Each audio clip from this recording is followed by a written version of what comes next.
My name is Emily Dickinson. I've been dating him for a year. We finally got to have the wedding we dreamed of. Our friends congratulated us, and it was supposed to be the happiest reception ever. But toward the end of the reception, his drunk CO, Thomas, said something outrageous. The groom is my pregnant daughter's lover. I don't approve of this wedding.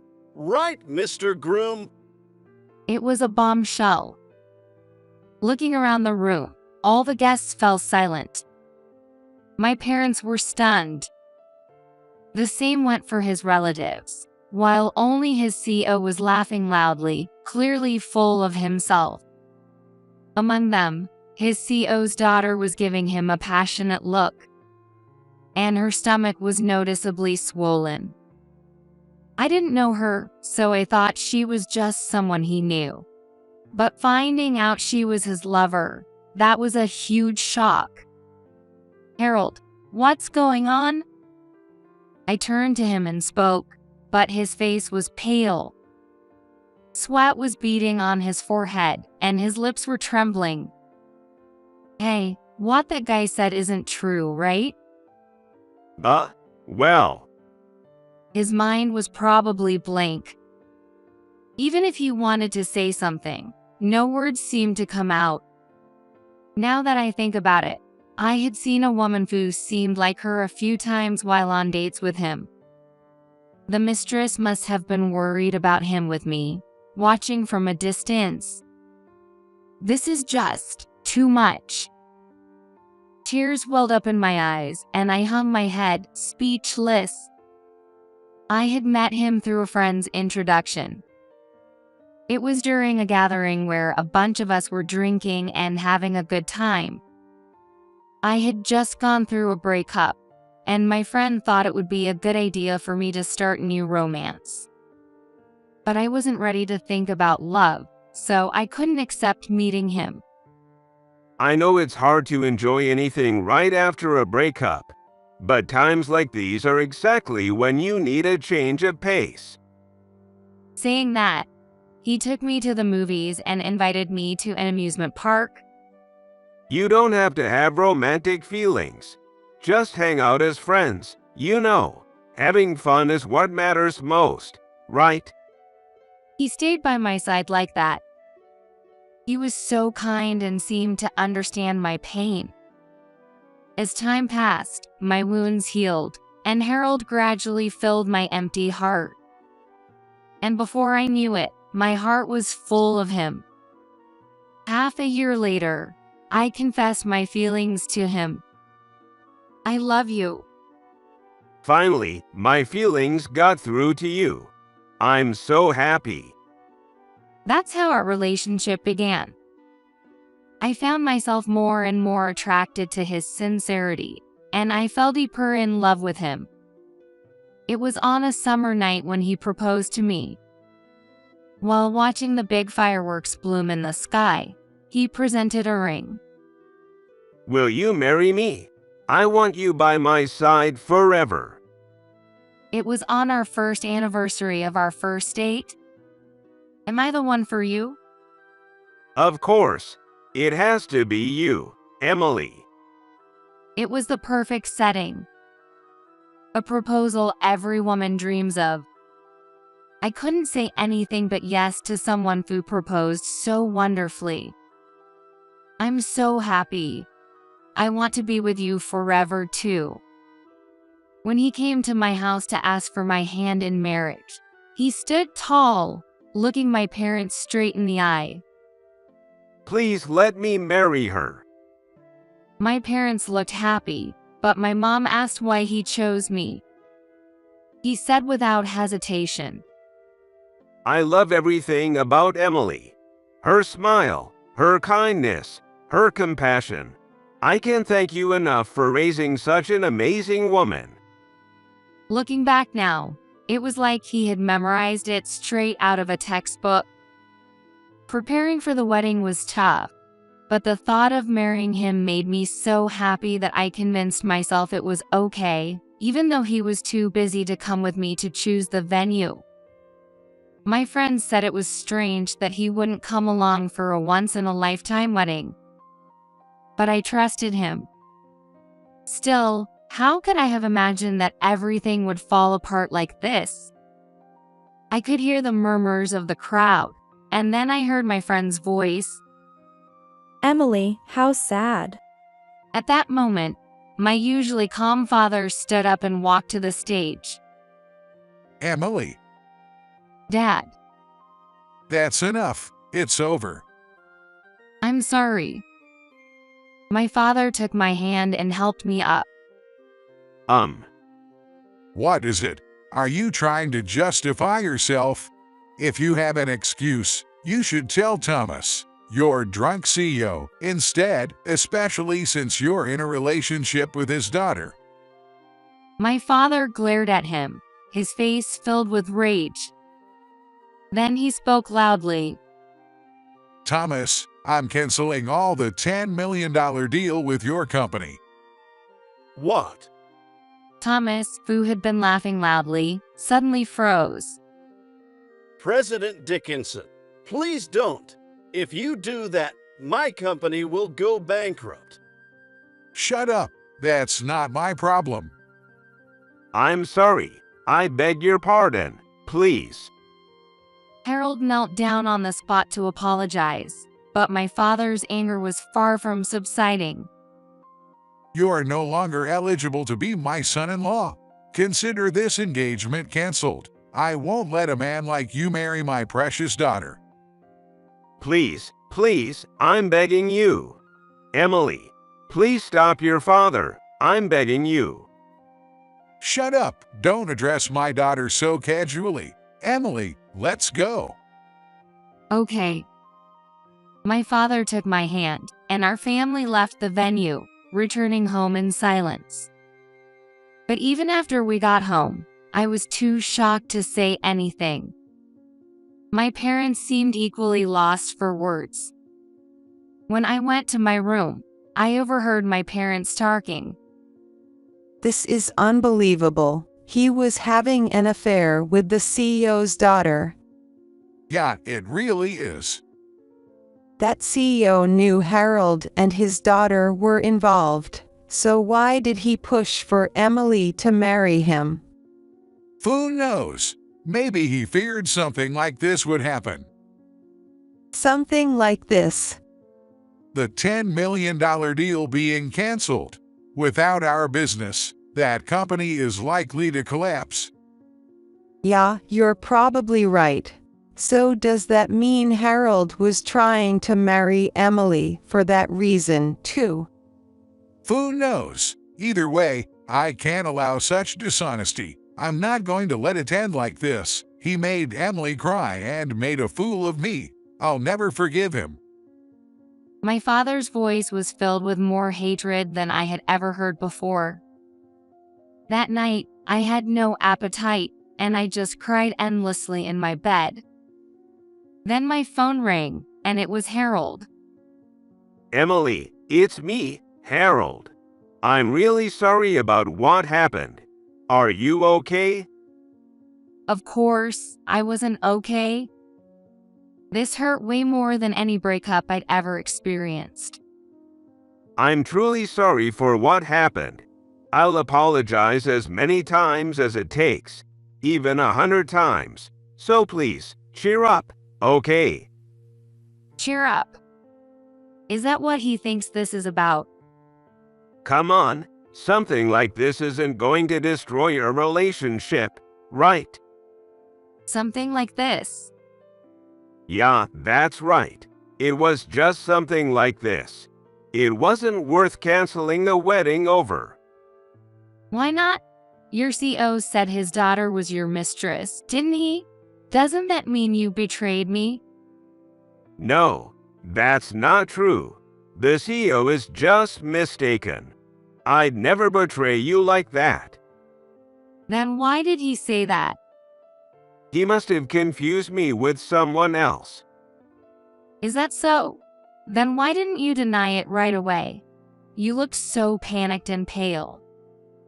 Anyone would be shocked if something like that happened in the middle of a wedding. His daughter was staring at you. Let's stop this.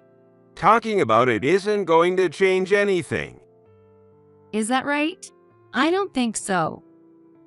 More importantly, if things continue like this, the company will go bankrupt. Isn't there a way to keep the $10 million deal going? Why are you telling me this? You're the only daughter of the Dickinson family, aren't you? If anyone can ask your dad, it's you. It's impossible. Unless the doubts about you are cleared, my dad won't listen. And to me, the mistress issue is far bigger than the $10 million deal. Don't be ridiculous. If the company goes under, I'll lose my job. If it turns out the mistress issue is really a misunderstanding, and the company still goes bankrupt, you can join Dickinson Corporation. I'm an only child, so if you join Dickinson, you'll have a decent position. I like my current company. I want to do the work I'm doing now. Sure, joining Dickinson might mean a promotion, but a man's job is more than that. I see. But you know, I can't trust you. For your CEO to say something like that at the reception, it has to be something serious. It just doesn't make sense otherwise. So you don't want to marry me? Until recently, I wanted to be your wife. But I can marry someone I don't trust. Why can't you understand? Isn't the most important thing right now fixing our relationship? Yet all you're worried about is the $10 million deal. Hearing that doesn't make me feel loved at all. Yeah, I'm sorry. I wasn't thinking about your feelings, Emily. I got too caught up with work. I'm really sorry, but I really do love you, Emily. That's why I'm calling you now, isn't it?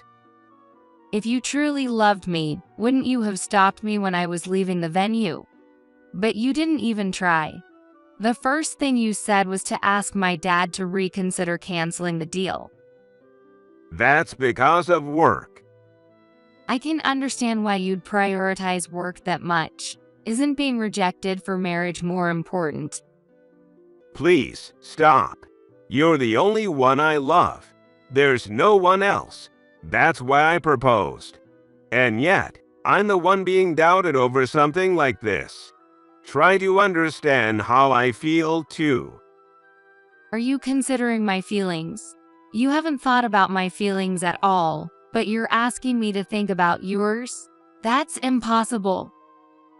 At that moment, all my friends were pitying me. Do you have any idea how humiliating that was? You don't seem to care at all. Let's stop this pointless argument. Besides, talking over the phone isn't helping us understand each other. Let's meet in person. If we talk in person, we'll be able to understand each other. No, I don't want to see you for a while. I need some time to cool off. With that, I hung up the phone. But later, I thought about it and realized that running away without facing him wasn't the answer. However, the person I needed to meet wasn't him. The person I needed to talk to was his mistress. So I decided to hire a private investigator to look into him. I figured if they investigated him, they would find out who his mistress was and get her contact information. Sure enough, about 10 days after I made the request, I received a report. It contained a lot of information about the woman. Now that I had her contact details, I reached out to her right away. I asked her if we could meet. At first, she was hesitant, but eventually, she agreed. We arranged a day, and when I arrived at the appointed time, I found myself at her apartment. When she led me inside, the room was filled with baby supplies. I'm sorry for bothering you at your house. No, I'm sorry you had to come all the way here. Since I'm pregnant, I can't really move around much. Wow, you have so many baby supplies. Yes. Is the baby really Harold's child? Oh, I'm sorry. I don't mean to be sarcastic. I just want to know if it's true. I understand. It's unfortunate, but yes, it's really his child. I see. How long have you been together? For over 2 years now. So I came into the picture later. Yes, that's correct. Did you know about me? No, I only found out he had a girlfriend about 6 months ago. So he was two-timing us. Where did you meet him? At one of my father's company gatherings. I don't work at my father's company, but he told me to show up every once in a while. I see. If you're pregnant, why haven't you married him? Because by the time I found out I was pregnant, he had already started dating you. I couldn't tell him I was pregnant. Why not? Because my father was happy about his relationship with you. What do you mean? You're the daughter of Dickinson Corporation. My father said that if you and Harold got married, a big contract would go through. So, even after finding out you were pregnant, he still didn't want to marry you. He said the company would go bankrupt without that deal with Dickinson Corporation. He had to marry you to keep the company alive. That's why he couldn't marry me. Your parents wouldn't allow that, right? My mom says it's sad for me, but my dad is the same as him. No, maybe even more focused on work. My dad said I could still have the child and raise it even if I stayed as the mistress. And since the $10 million deal would be lost, I was told to give up on him. So you thought it was okay to just stay as the mistress? I'm sorry. It was the only option I had. That's so unfair to the baby. Of course, I cried and said I didn't want that. I wanted to marry him, and the baby needs a father, but my dad wouldn't allow it. On the contrary, he even told him to keep me as his mistress and make sure to successfully marry Emily, no matter what. He said it was a big project. How awful. So, in other words, Harold chose to marry me, not because of love, but because of the work-related benefits it would bring, just for the deal and to keep the company going? I think so. Still, there was a time when he leaned towards marrying me despite everything. He even brought it up to my dad. Then why didn't it happen? My dad said that if he insisted on marrying me, he'd fire him. That's terrible.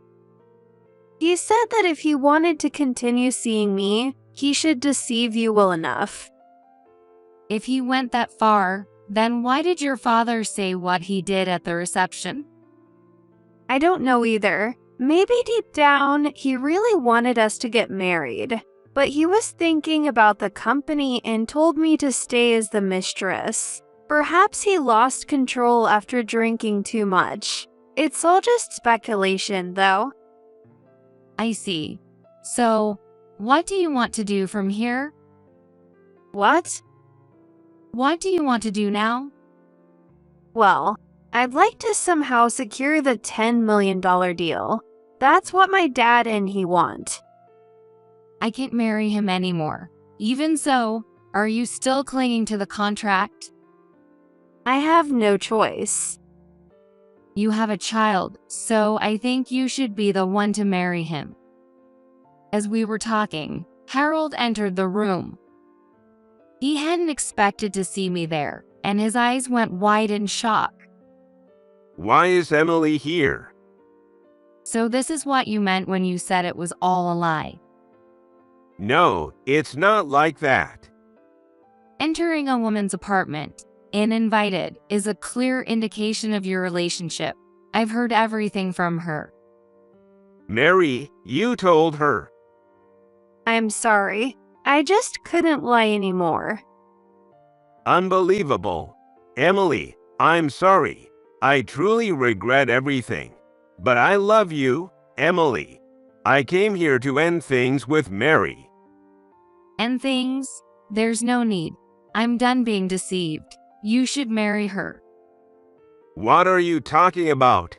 You're the only one for me, Emily. You were only planning to marry me for the deal, weren't you? Even though she was pregnant, you wanted to marry me while still keeping her hidden. That wasn't my intention. It doesn't matter anymore. I know everything now. You probably wanted to marry Mary, right? So go ahead and be with her. Everything is clear now, and I don't need you to remember me anymore. Wait, Emily. Harold chased after me, but I closed the door and quickly left. When I returned home, a wave of anger washed over me.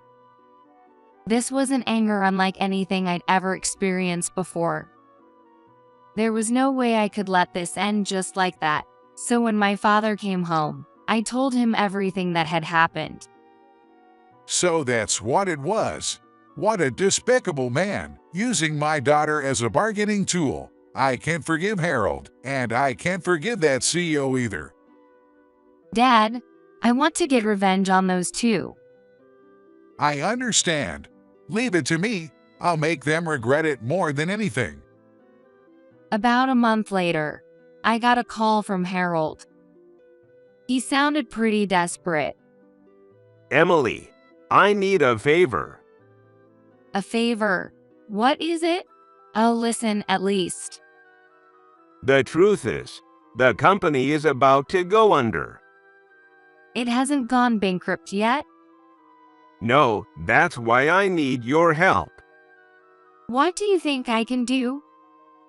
The $10 million deal with Dickinson Corporation. If that deal falls through, my company is finished. If that happens, the company will lose all its value. And how does that concern me? No, you don't get it. If the company goes under, a lot of employees will be out on the street. So, it still has nothing to do with me. No, Emily, you're the only one who can save my company. I can't. I don't have that kind of power. Please, talk to your father, the president of Dickinson Corporation. Why should I? Do I owe you all that? And by the way, what's happening with your marriage to Mary? Make sure to invite me to the wedding. I'll come as the representative of the women you deceived. I haven't married Mary yet. Well, if you keep dragging your feet, she'll give birth before you know it. The CEO keeps telling me I have to marry you no matter what. If I can't do that and the deal doesn't happen, he said he'll fire me. That sounds tough. Then why not just marry her, even if it means getting fired? That's why I need to secure the deal with Dickinson Corporation to get married. That's not my responsibility. You're the only one I can ask, Emily. Talk to my father directly. Of course I talked to him. I even apologized and begged for forgiveness. But it was no use. He wouldn't listen at all. Well, that's understandable. After what happened, my dad was furious. This isn't something that can be forgiven just by asking. Why don't you bring your CO with you? You haven't tried that yet, right? Expecting you to handle it alone is wrong. After all, it was the CO who started this whole mess. All right, I'll ask him. If I do that, will you at least listen to us? You won't know until you try. Just thinking about it won't help. Yeah. That night, Harold showed up at our house with his CO. The CO, on his part, seemed to think this wasn't something that required his presence, and he couldn't hide his annoyed expression. Please, I'm begging you. Can't we just put this behind us? Harold is a capable worker and a determined man. If you could move forward with the engagement and join hands with our company, we would be most grateful. Do you really think that's possible? Even if I were to let my precious daughter marry a man who betrayed her, there'd be no benefit for us. But if things stay as they are, our company will go bankrupt. I can forgive what you all did. Whether you go bankrupt or not, that's none of my concern. Please, save the employees. Don't help us. Help the innocent employees who know nothing of this. I see. So you want me to save the employees? Yes, if things stay like this, the employees will be left out in the cold. They've all worked hard for the company. We can't abandon them. I understand. That is indeed unfortunate. Then I'll buy your company. What? And if I make it a subsidiary of our company, the employees will be saved, right?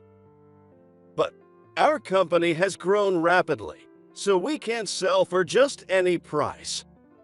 What are you talking about? You're practically bankrupt. There isn't a company out there that would buy you for a high price. Yet here I am, willing to buy it. Okay, how about $30 million then? Do you think I'm saying this without knowing anything?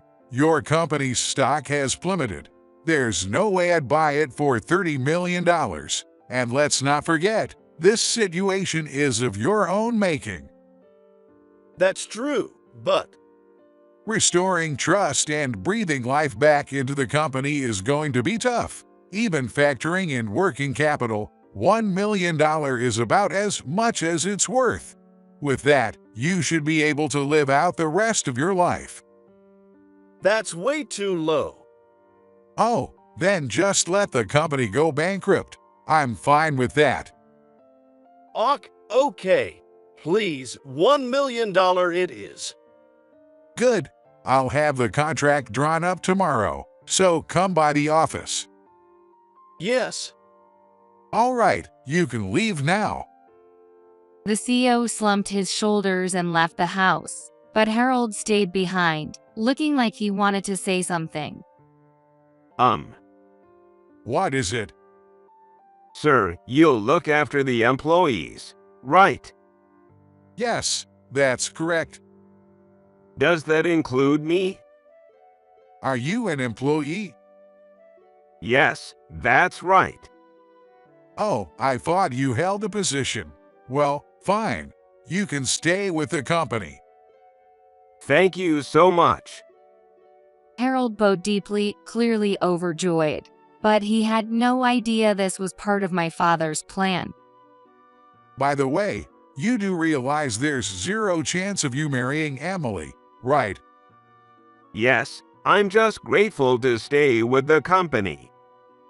Good. Then go ahead and marry that mistress of yours. Yes, that's my plan. Glad to hear it. Thank you again for everything. Well, I hope you find happiness. Harold was happy, not understanding what my father truly meant. But as things settled in the company, his fate was decided. What? What's going on here? A shocked Harold went straight to the CEO, my dad, to confront him. Sir, I was considered promising for the future. That's why I got promoted to assistant manager at such a young age. So why am I being demoted to a regular employee all of a sudden? Listen, you had a fiancé, and yet you had a mistress. And on top of that, you got her pregnant. This has become quite the rumor in the company. It's only natural you'd face some consequences, don't you think? But still, isn't this too much? If you're not happy with this decision, you're free to quit anytime. Of course, if you resign, your severance pay will be significantly reduced, but that's your choice. I understand. Harold couldn't argue and had to accept it, but the rumors continued to spread. and every day he was met with cold stares from the female employees and laughter from the male employees, who thought he was a fool. Mentally exhausted, he requested a transfer himself.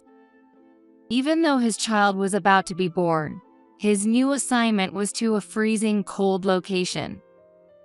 Why are you going to a place like that?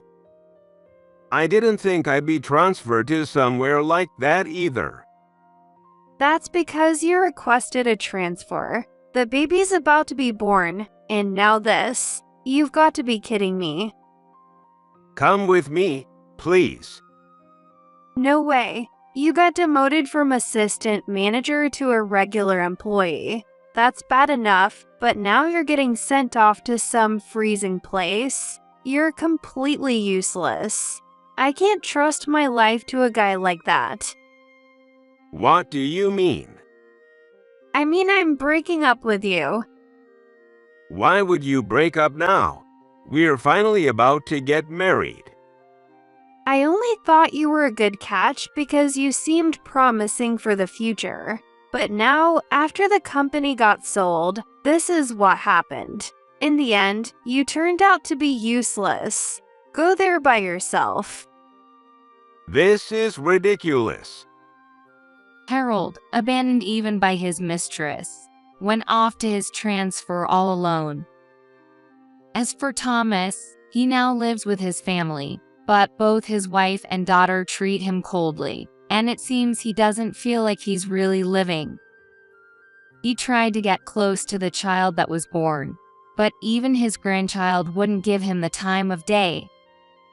He regrets not simply allowing his daughter to marry honestly instead of hatching such a ridiculous plan, but it's too late now. As for Harold, he was working alone in the freezing location, finding the solitude unbearable. The life where he couldn't talk to anyone shredded the pride he once had, when he was considered promising. In the end, unable to endure that kind of life, he decided it'd be better to go back home and quit the company. However, what awaited him was the harsh reality of being unemployed with no income. Though he managed to find an apartment, as soon as he resigned, word went out to various companies warning against hiring him, so no one would take him in. Especially companies in the same industry. They wouldn't hire him under any circumstances, and he had to live off day labor. He contacted me the other day, expressing regret for everything that happened. He said he wanted to start over from scratch, but his lazy approach, reaching out to an ex just because he was struggling, angered me, so I introduced him to a lovely woman. She's a very devoted friend of mine, the type to hold tight to a man once she decides he's her partner. But for a cheater like him, she's probably just right.